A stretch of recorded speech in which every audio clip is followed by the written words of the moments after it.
Spoštovani zbrani, dragi prijatelji, ob današnjem vremenu, ob vseh cestnih neprilikah in drugih neprilikah sem vam hvaležen, da danes ustrajate tukaj z mano, da ste se zbrali.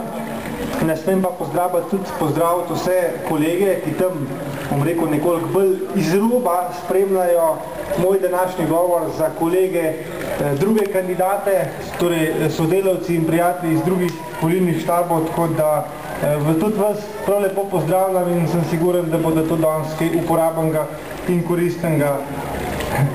Uvodoma bi rad pokomentiral enih par stvari, ki se vztrajno širijo, pa so to napačni podatki. Res je, da sem občinski svetnik, vendar nisem zaposlen na občini. Do leta 2008 sem bil zaposlen v državnem zboru, potem pa sem ustanovil svoje podjetje, ki ga vodim še danes. Zdaj, ko sem prišel nekoliko zamudo zaradi cestnih petljajev na glavni trg, ste me vsi spraševali, kako kažem. Kako kaže, kakšna je situacija, ali bo ali ne bo. Vse vas je zanimalo, kako kažejo ankete. Zdaj, v preteklih 2 dneh sem jaz videl 3 ankete. Ena je bila Hitova anketa, druga je bila anketa Kamničana.si in tretja je bila anketa Gorenjskega glasa. Zdaj, v 2 anketah sem na 2. mestu, v eni anketi sem na 3. mestu. Kar pomeni, da bo boj za drugi krog izredno tesen in napet in da nas to danes ne sme noben do konca odpisati.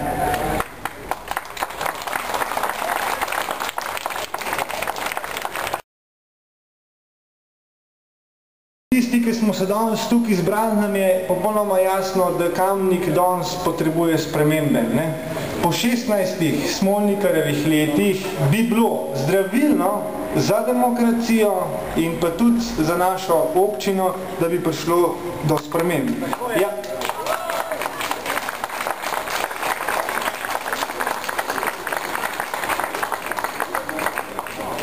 Jasno pa je, da teh sprememb ni mogoče doseči z istimi ljudmi, ki so občino vodili že v preteklih letih. To je, mislim, da je popolnoma jasno in jaz v tem trenutku tekmujem z 2 kandidatoma, ki sta tako ali pa drugače povezana s Smolnikarjem. Eden je njegov podžupan, drugi pa kandidira s podporo Smolnikarjeve liste. In zato sem prepričan in tudi vi ste lahko prepričan, da se bo že naslednji teden začela misija, kako spraviti Tonina iz drugega kroga. To bo zelo močna presija, boste videli.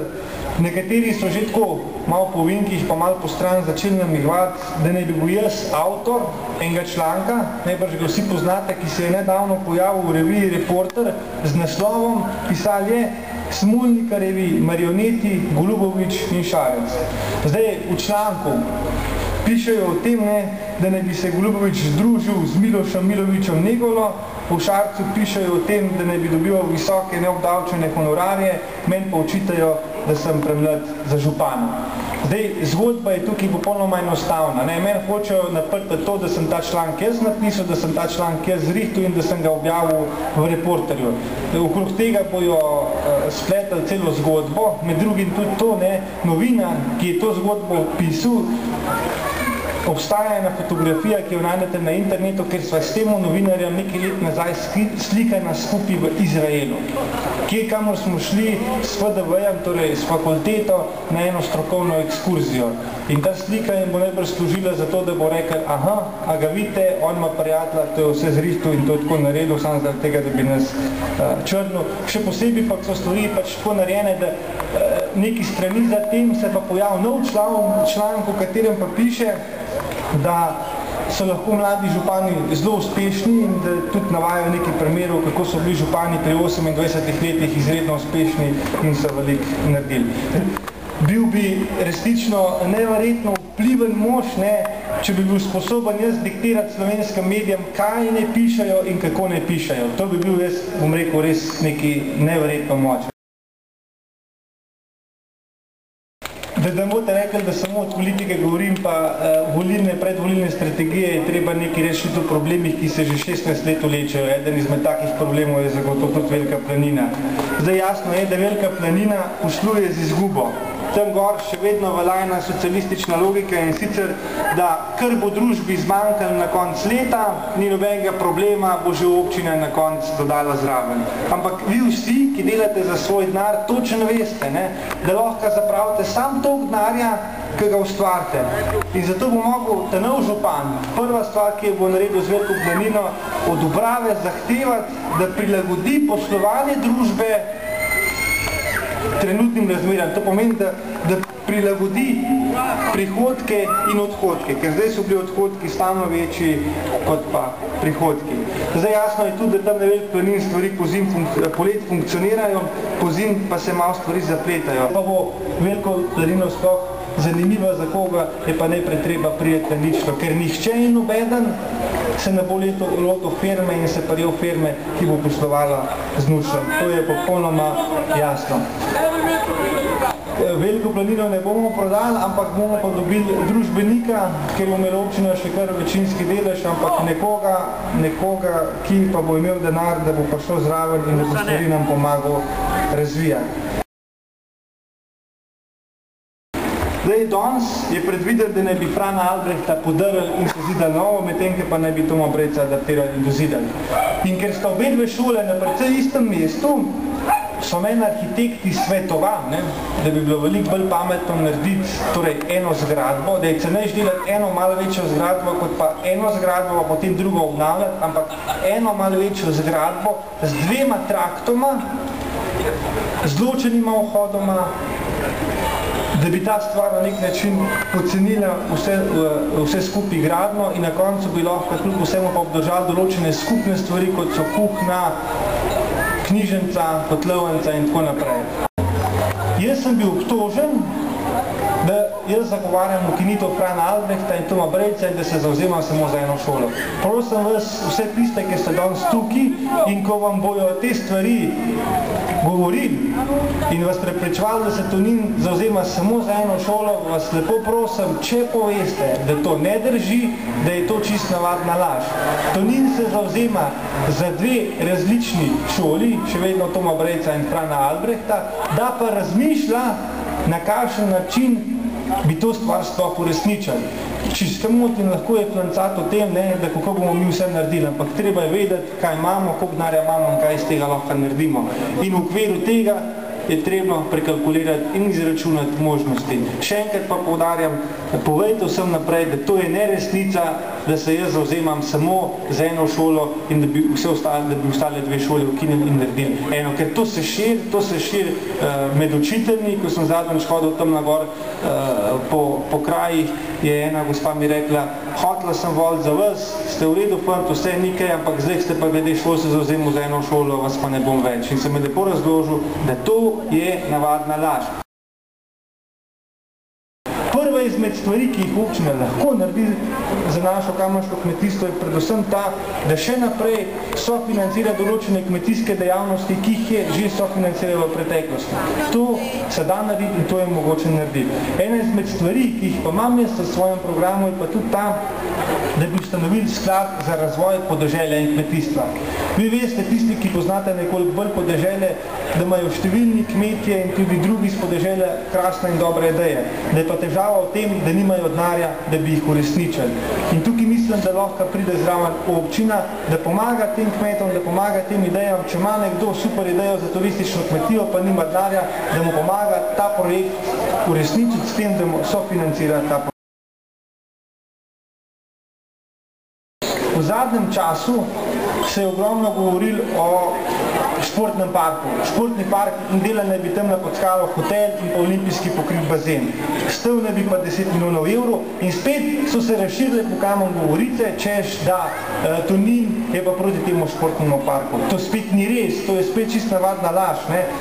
Jaz sem samo edina stvar, ki sem rekel, da glede na finančno stanje, ki sem ga vam pred tem razložil, Ne verjamem, da bomo lahko v prihodnjih 10 letih zbrali 10 milijonov evrov za gradnjo tega športnega centra. Zato sem rekel, da že danes začnimo razmišljati o alternativnih možnostih, o nekakšen način bi kamenskim plavalcem in vaterpolistom pokrili bazen. Ker zdaj imajo oni letno, to dobro poslušajte, imajo oni letno za prevoze na treninge v druge kraje stroškov za 100 000 evrov.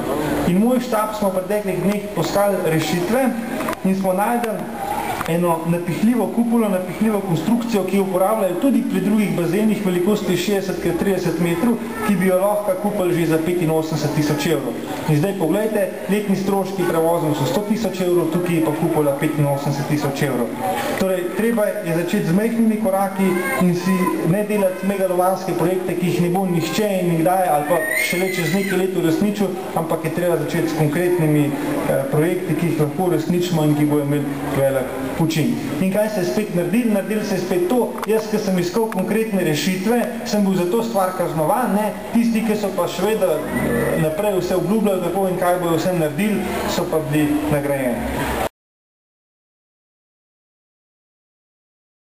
Potem spet ena pavma, ki vlada v zraku, je ta, da bojo turisti tuji kar od nekje prišli na Šutno, na glavni trg in da se bo kar nekaj trg in tako naprej.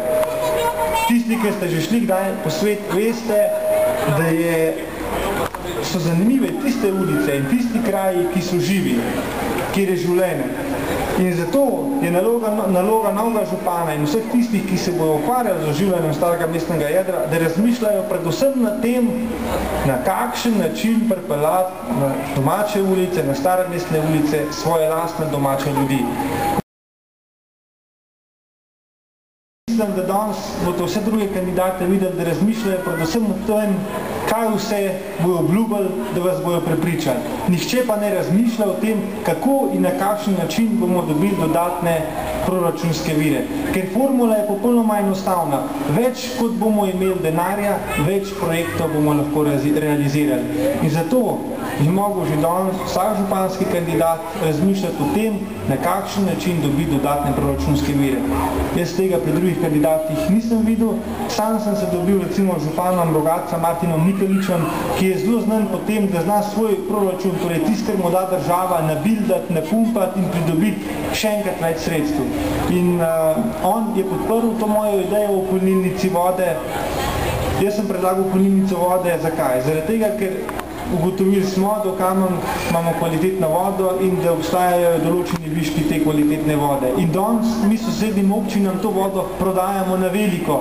Moja ideja je pa bila, zakaj ne bi mi to vodo flaširali in jo prodajali, ker bi s tem ustvarjali večje prihodke za občino, s tem pa tudi več sredstev za občino.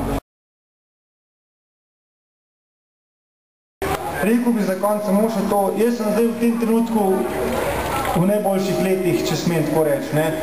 Poln energije, neki pravi, da imam tudi dobrih zamisli, predvsem pa imam veliko volje za delo.